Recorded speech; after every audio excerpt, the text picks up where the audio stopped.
The Eagles matchup with the Lions on Sunday has the potential to change everything, as the NFC showdown could have major playoff implications and is the Birds' biggest test all season. But luckily for them, they could have a few key advantages, one of them coming with the Lions' latest injury news, as a key weapon is officially out. While several other important players are questionable, and again, it might have just given the Eagles some major advantages.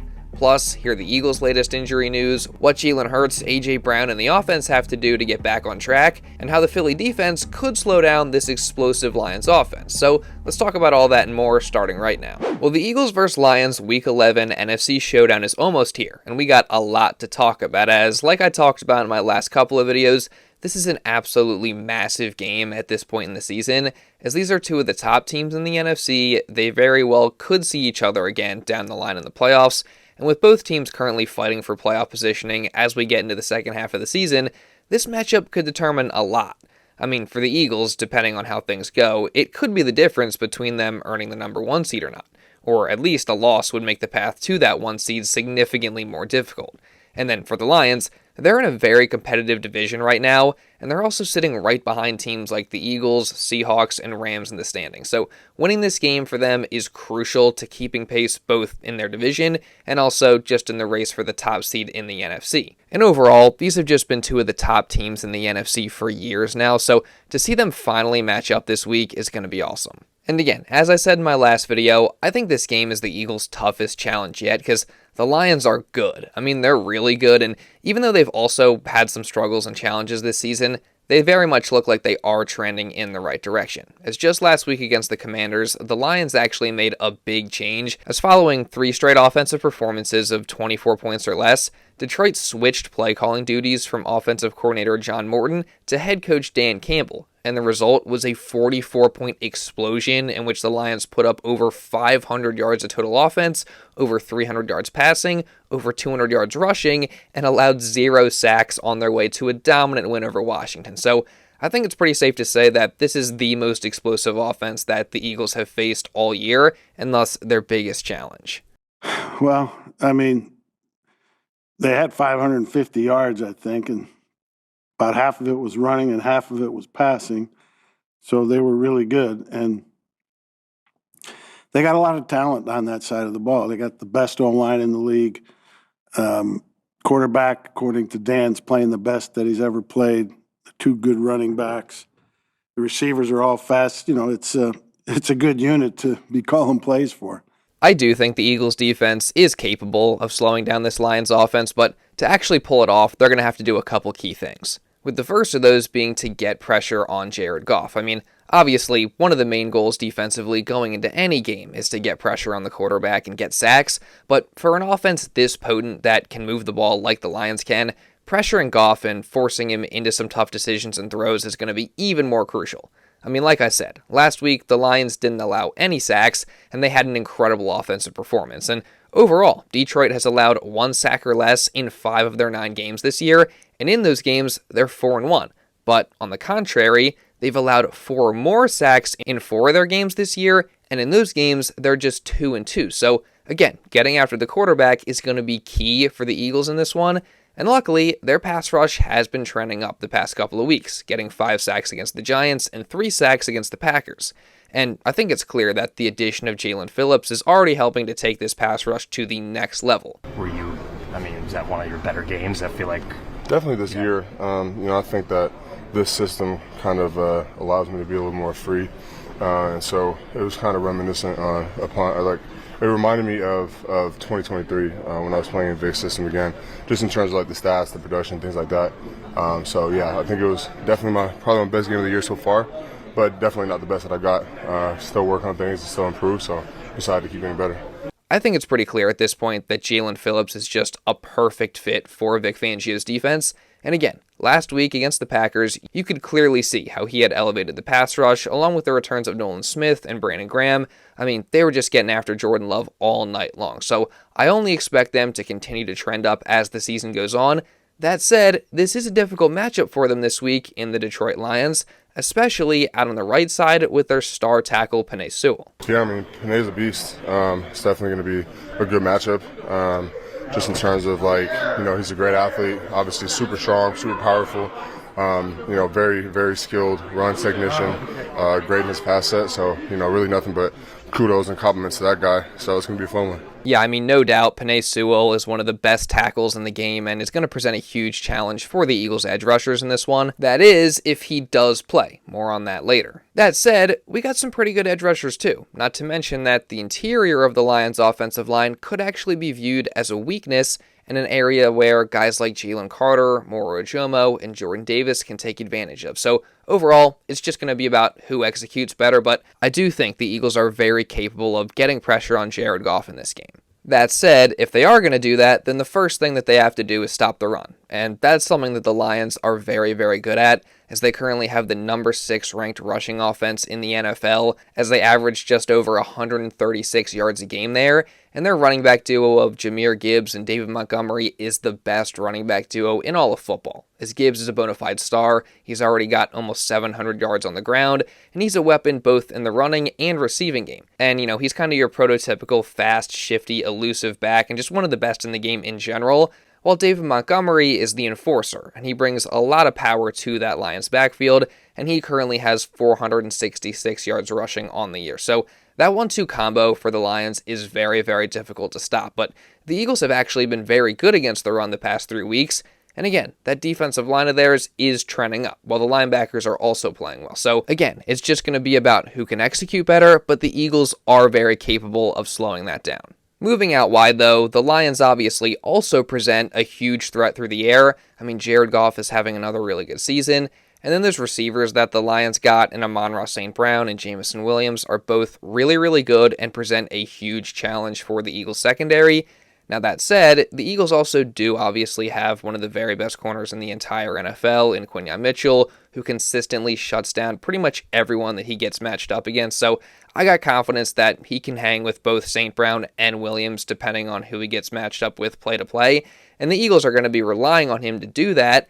And then moving to the slot, Amon Ra St. Brown actually does play a good amount of his snaps in there, so the Eagles are going to have to be ready for that as well. But obviously, they also do have one of the very best nickel corners in the game in Cooper DeJean. So it's no doubt a tough matchup, but I very much do have confidence in Coop to hang with St. Brown when he goes inside. Now, the one question mark, as it has been all season for the Birds, is their cornerback number 2 spot, as Adoree Jackson is going to be tasked with covering either St. Brown or Williams from time to time as well, which no doubt is a big advantage for the Lions.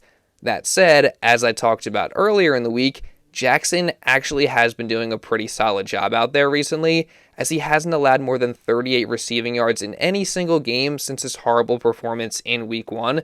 So again, he's been playing pretty good, and defensive coordinator Vic Fangio doesn't seem very surprised by that. Are you surprised that he's still the guy there, and what does that say about him that he is still the guy there at this point? No, I'm not really surprised. He's a survivor. I think this is his 9th or 10th year, so if you've survived that long, you got a little something in you. And hopefully he can take that game, build on it, and keep playing good.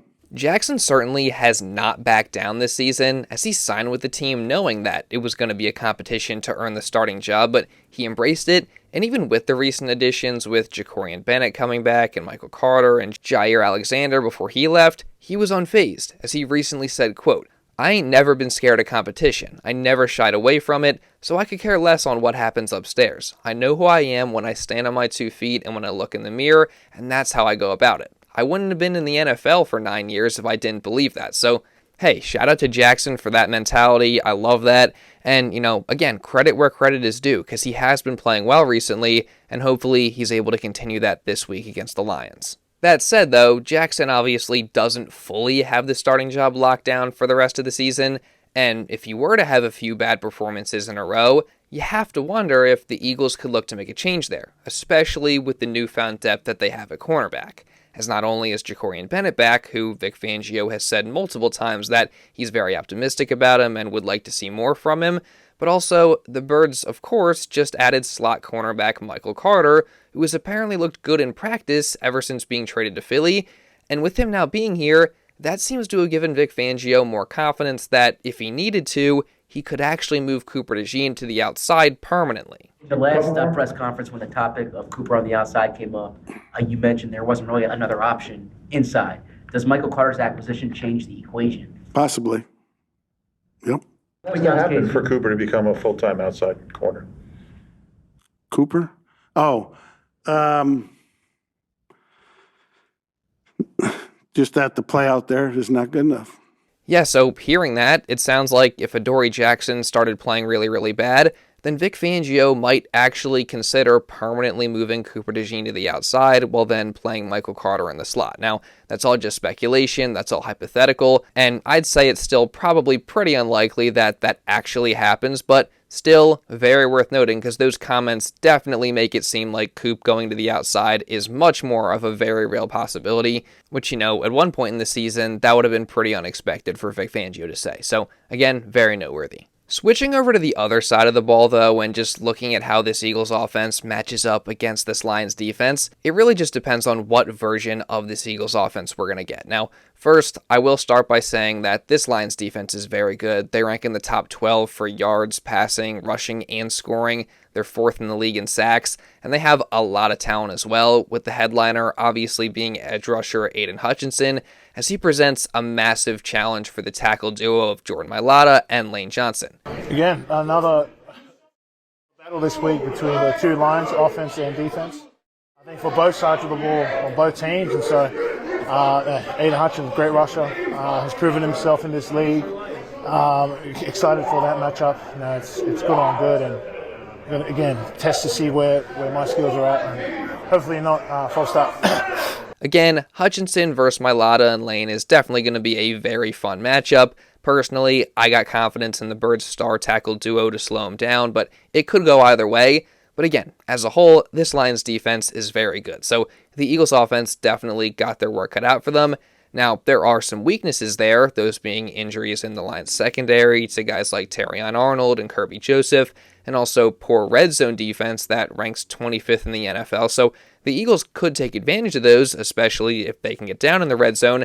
That said, again, it really does just depend on the version of this Eagles offense that we get, because, we've seen them have flashes of being very dominant both through the air and on the ground, but we've also seen them be really, really bad at times. I mean, their 3-and-out rate is historically bad, and just overall, like A.J. Brown said earlier in the week, they have been super inconsistent. So they just have to be better moving forward, especially in this game going up against a really good team that we know can put up some points. I think, I'm kind of off of, it's not Twitter anymore, X, so I don't really know all the stuff that was said, like his response, but, we want to be better as an offense. I don't think he said anything wrong there. We want to be better. We know that we're 7-2, but we are aware that the way we played on Monday, more times than not, that's going to get us beat. But we just got to come with a mindset of getting better, and no matter if it was 10 points or 40 points, you got to do that anyway.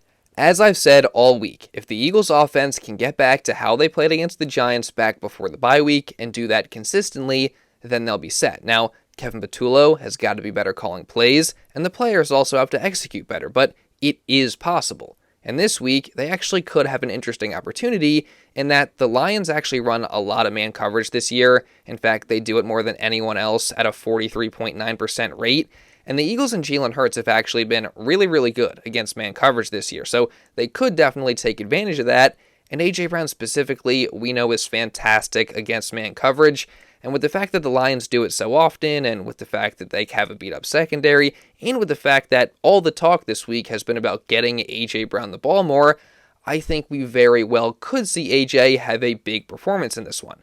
And actually, in regards to that, amidst AJ's frustration, on Thursday, a report from John Clark came out of practice saying, quote, "Today, at Eagles practice, Big Dom got Eagles owner Jeffrey Lurie and A.J. Brown together, and it looked like they had a really good conversation about A.J.'s frustration, and they all want the offense to be better." So again, that's very positive, and I just can't help but feel like A.J. Brown is set to have a pretty big performance on Sunday. So, that's just my opinion, but I'm curious to hear your guys' thoughts on that. Now, as far as the run game goes, the Eagles just simply have to be better calling plays and possibly even more importantly, at executing better. I mean, we know they're capable of running the ball. We've seen it. They just have to go out there and actually do it. Now, I think a big part of that is the health of the offensive line because, as I've talked about, that's been a big problem all season. Right now, all those guys are banged up, but The good news is all those guys are going to play on Sunday, including Cam Jurgens, whose status was kind of up in the air. I mean, he'll be making his return after missing the last 2.5 games with a knee injury, so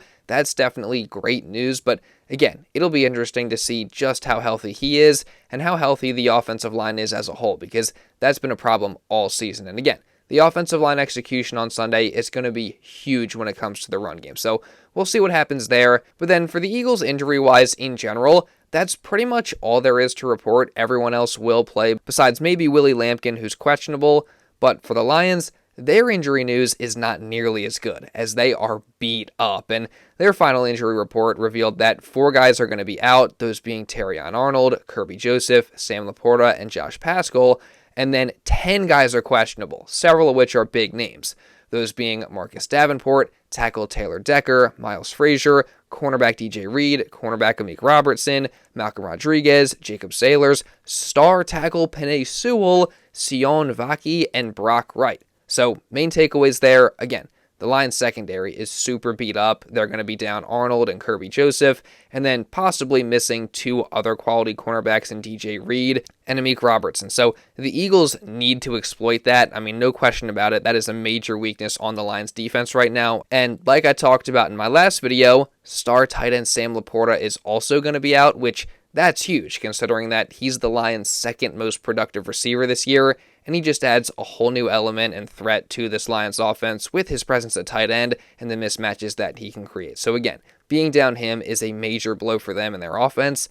And then it's also surprising to see both starting tackles for the Lions, including Penei Sewell, questionable for this game. I mean, again, we talked earlier about just how important he is. So if he's out, or if both guys are out, that gives the Eagles' pass rush even more of a big advantage. Overall, though, again, this is just a massive game that could really change everything for the Eagles at this point in the season. I mean, again, they currently sit as the number 1 seed in the NFC and have the clearest path to securing home field advantage. And as I talked about earlier in the week, they currently have a 35% chance of the 1 seed, but that jumps up to 52% if they win. However, if they lose, that could significantly impact their chances at that number 1 seed. Now, it would still very much be possible, but the road to getting there would be a lot harder.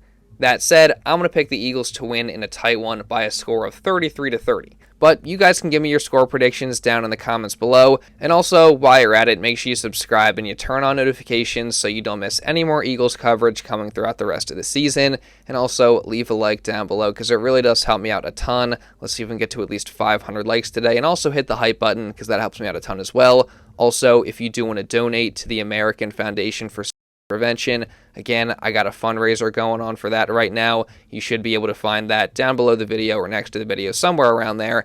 And if you do want to watch another Eagles video, you can check this out right here. Now, with all that being said, that's pretty much all I got for this one, guys. So thank you all so much for watching, and I'll see you in the next video.